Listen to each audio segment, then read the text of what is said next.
All right, everyone. We have another presentation, this time from Erinie Yousief, talking about Nashville's Coptic community. Good luck. Thank you, Ann.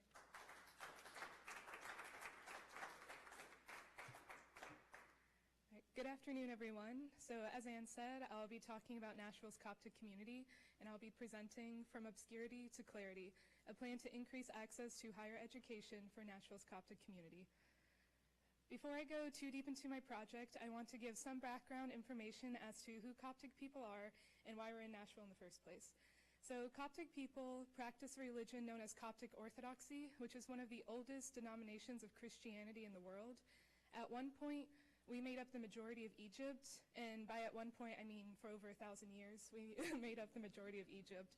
But as you know, Egypt is now a Muslim majority country, but 20% of Egypt continues to practice Coptic Orthodoxy. And we are, despite our decline in recent centuries, the largest religious minority in the Middle East altogether. There have been 3 distinct waves of Coptic migration out of Egypt and into the US in the past 25 years. The first one happened in 1990 when George Bush the father signed the diversity visa lottery.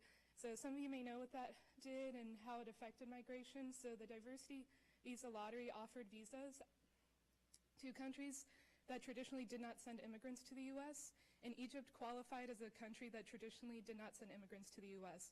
Many Coptic Egyptians took advantage of the diversity visa lottery and came to the US. This marked the first wave of migration. The second wave happened in 2011 as a result of the revolution, and as you know, the revolution was never settled in 2011, and a second one took place in 2013 and ended with the military takeover of the government. This is a space of only 2 years, and the migration of Coptic people leaving Egypt, there's no clear number, but estimates range all the way into the tens of thousands.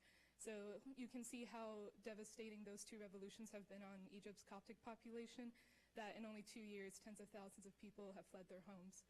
Most of them settled within surrounding regions, but a significant number did come to the US. Right now, we are in the 3rd wave of migration, and it is being pushed mostly by ISIS, but also other Islamist groups claiming to want to establish a caliphate.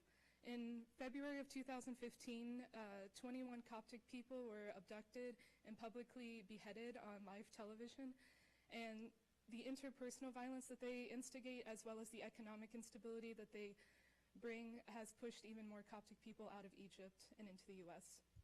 So traditionally, Coptic people have settled within New York and New Jersey, but more and more are making the decision to go even deeper within the US and come to Nashville. So unlike New Jersey and New York, Nashville offers low cost of living, something I've learned going to school in New York. And it also offers a lot of employment opportunity.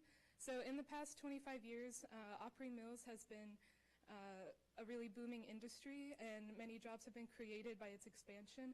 And if you were to go to Opry Mills in Nashville, I can bet you that you'll not be able to throw a stone without hitting 3 Egyptians walking around. So it's a good start. So a little bit about me. So as you can guess from the wording in my first slide, I myself am Coptic Egyptian, and I was raised by 2 Coptic Egyptian parents. They're featured in the right corner over there. My mother is holding me at my baptism. The priest stands in the middle, and my father stands on his other side.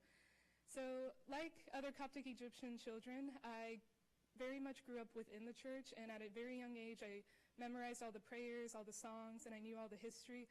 And many of my early memories take place within the church rather than at school or at home or in the neighborhood. So while I did have a very similar upbringing to other Coptic Egyptian students, I was very different in a specific way, and that is because I didn't grow up in Nashville. I went to church in Nashville, but I lived in Franklin. Franklin is only 20 minutes outside Nashville, but is a completely different world from Nashville. According to the US Census Bureau, Franklin is one of the wealthiest cities in the entire US. And according to the Commission for Economic Equality, when you incorporate cost of living alongside median household income, Franklin is not only one of the wealthiest cities in the entire US, it is the wealthiest city in the entire US. And this is the world that I grew up in.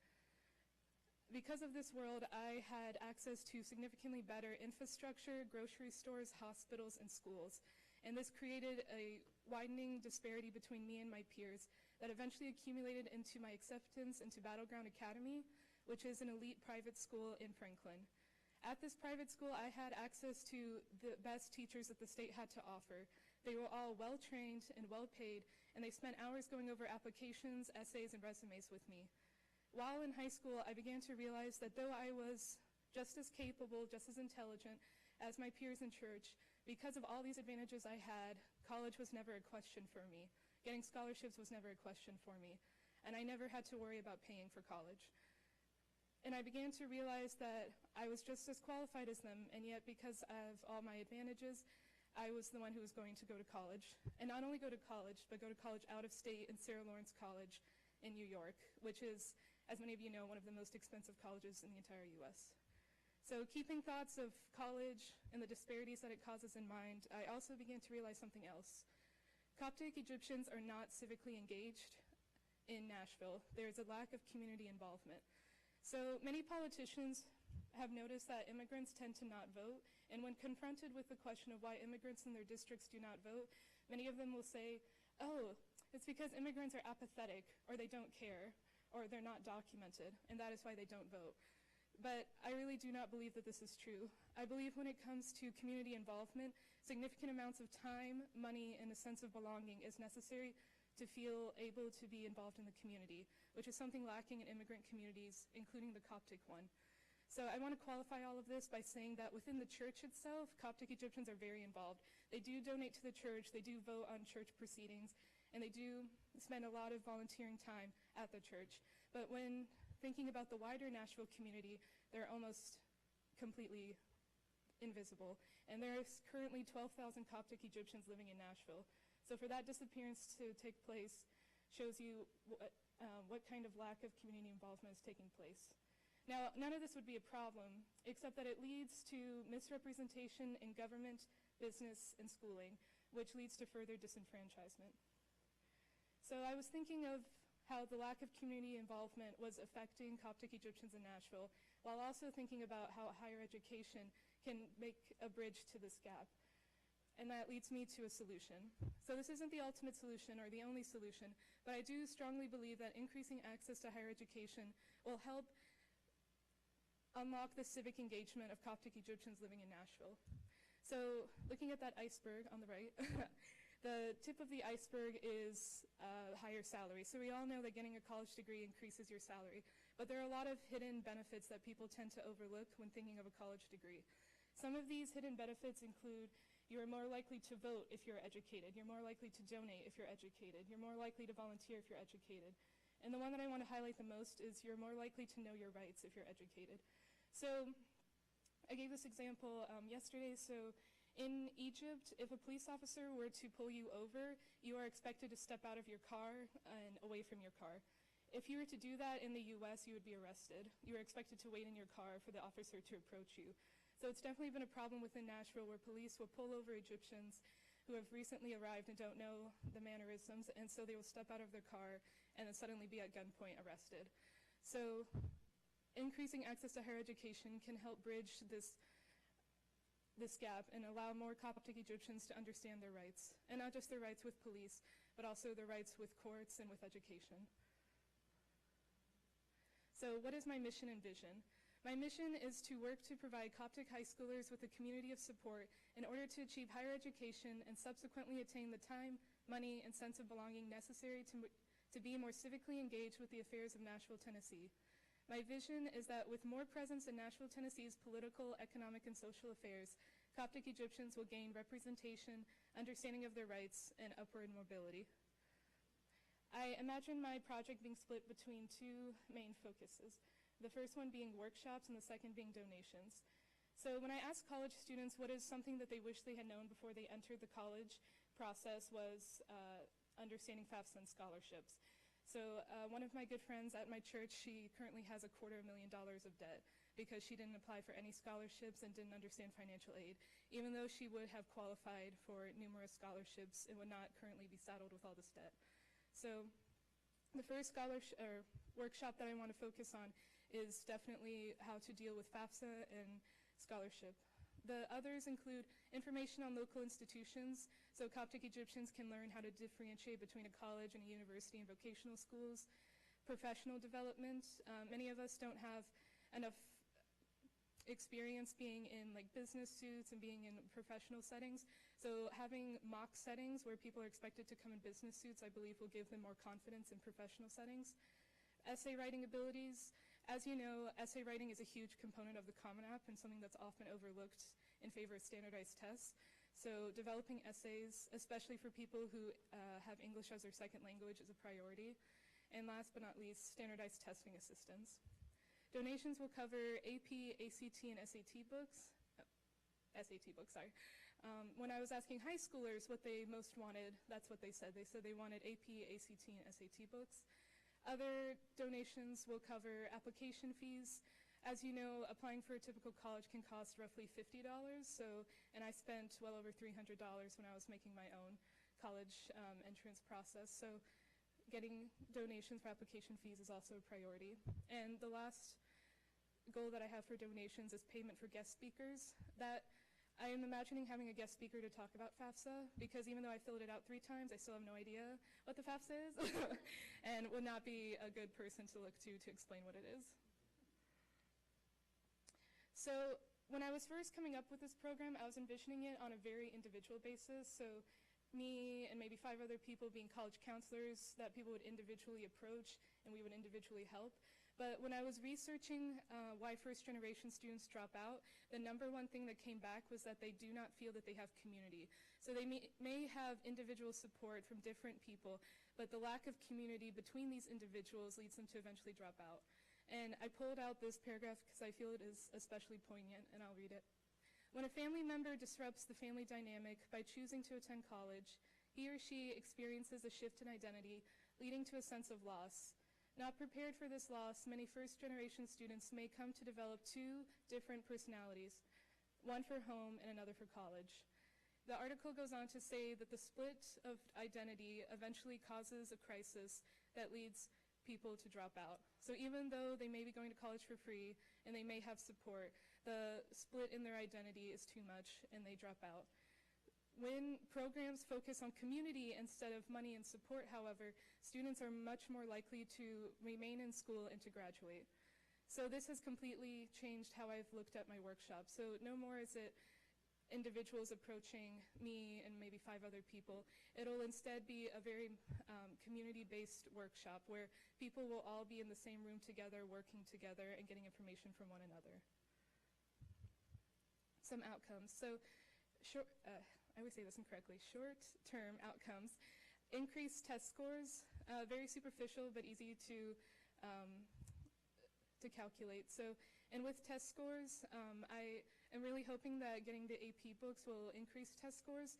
So I've been reading that just being familiar with the style of the test and the timing of the test can add another up to like 5 points on your ACT. So it doesn't have anything to do with critical thinking abilities or intelligence or how much you've read, but just being familiar with the test. Increased essay writing abilities, increased financial literacy, and increased confidence in professional settings. Long-term, increased rates of graduation, increased financial independence, increased job access, increased civic engagement. So as you can tell, the long-term outcomes will take years before they come about, but they're still my goal. Action plans. So after leaving Mount Vernon, these are the 4 things I will do. I will first raise money for books and application fees.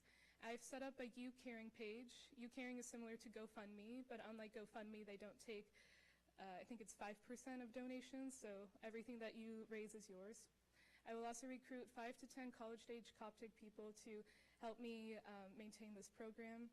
I will partner with Tennessee Higher Education Commission and Tennessee Immigration and Refugee Rights Coalition for resources and speakers. I wanted to spend a moment on TIRC, Tennessee Immigrant and Refugee Rights Coalition, for a moment. So this coalition is amazing.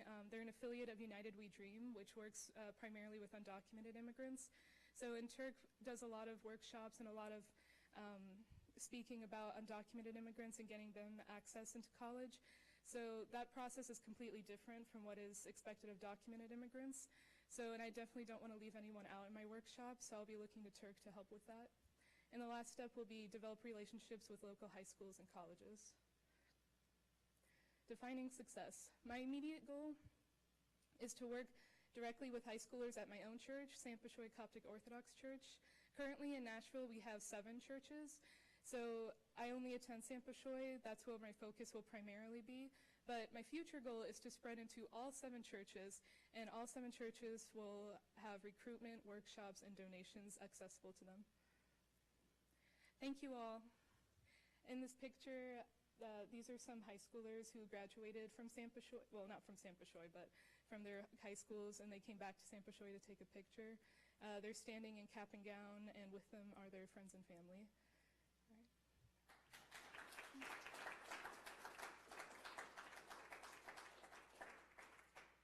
Any questions?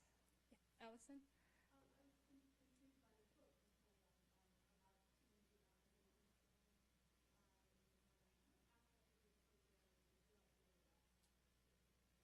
I think when the 2 identities form, I think one is the feeling of being an imposter, like feeling like this isn't made for you, this isn't designed for you, why are you here? So I want to combat that identity forming by having other college-age Coptic people working with the high schoolers. So whenever they begin to have those thoughts, they can always remember, oh wait, but there are college-age Coptic people, and there are people who look like me. So I'm not an imposter, and this is designed for me. Garrett? I love your program and presentation. I was wondering if you could take a few minutes to discuss how you hope to balance being at school and also a music program. That will be one of my challenges. So fortunately, I have 2 months left of summer, so that will be dedicated to getting this going. I don't want to expand too quickly because, as you said, I'll be going back to New York very soon. But I will graduate within 2 years, and I plan to come back to Nashville to finish my schooling. So I think it'll really take off after 2 years, unfortunately, but within those 2 years, even if we could help a handful of students, that'll be enough. Emerson?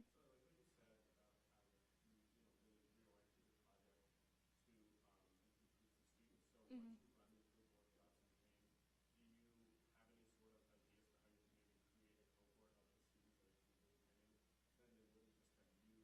Mm-hmm.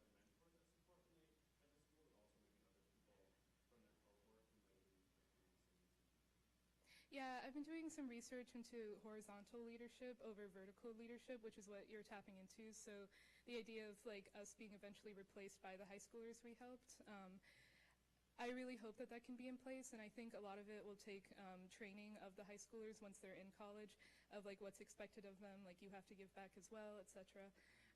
But once again, that'll take years before it can be like fully established, but it is something I'm keeping in mind. Any more questions? Is there leadership of the church that's behind your efforts and will be able to help you navigate through the early beginnings of the program? Yeah, so at San Pashoy we have 2 priests, Father Theodore and Father Buzzley, and they are welcome to the idea, and they've offered the basement of the church for where the workshops will take place. So yeah, they're on board. What is the governance of the Coptic church like? Do you have a patriarch? We do.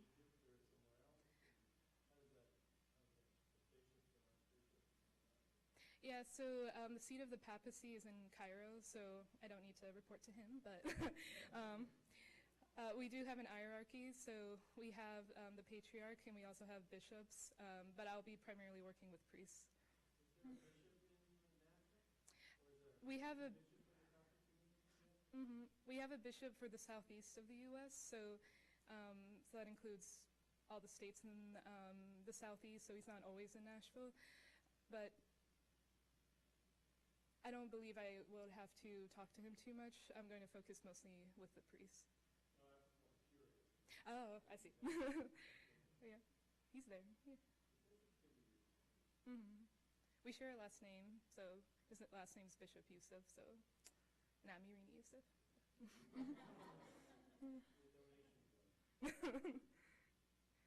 Any more questions? All right, thank you all.